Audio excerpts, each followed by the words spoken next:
সমষ্টি দেওয়া থাকে তাহলে অঙ্কটা শুরু করবা। ধরি প্রথম পদ এ আর সাধারণ অন্তর ডি। তাহলে অতএব কি দেওয়া আছে? এই যে সপ্তম পদ কত দেওয়া আছে? 34। তাহলে বা সপ্তম পদ মানে কি a plus 7 minus 1 into D সমান সমান কত?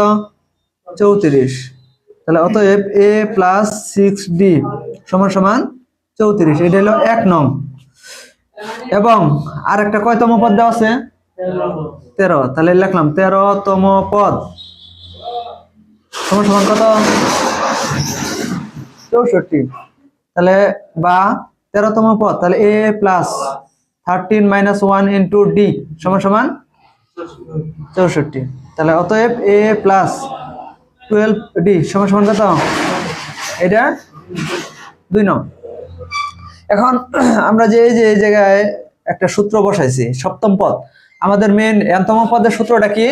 nতম পদের সূত্র হলো a plus n minus 1 into D. আমরা n এর পরিবর্তে এখানে কয়তম পদ দেওয়া আছে? সপ্তম। তাহলে n এর পরিবর্তে শুধু কি লিখছি? 7 লিখছি। আবার এটা 13তম পদ, তাহলে n এর পরিবর্তে কত লিখছি? 13। মোটামুটি বোঝা শেষ। এখন আমরা কয়টা সমীকরণ পেলাম? 2টা। এই 2টা সমীকরণ থেকে আমরা a এবং d এর মানটা বের করব। তাহলে আমরা কি করব? 2 নং সমীকরণের মানটা বড়, তাহলে আমরা কি করব? 2 নং বিয়োগ 1 নং।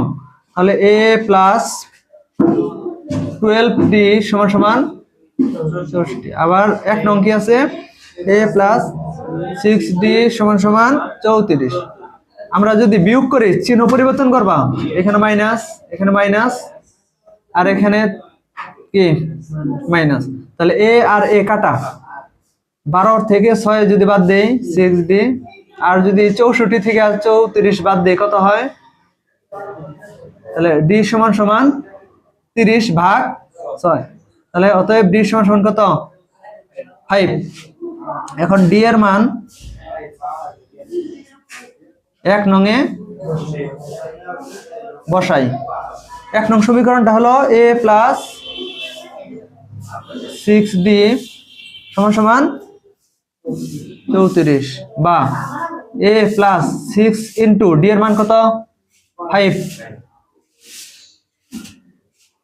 তাহলে a প্লাস 5 6 30 সমান সমান 34। তাহলে a সমান সমান 34 মাইনাস 30 সমান সমান কত? 4। তাহলে এর মান আমরা কত পাইলাম? 4। স্টপ।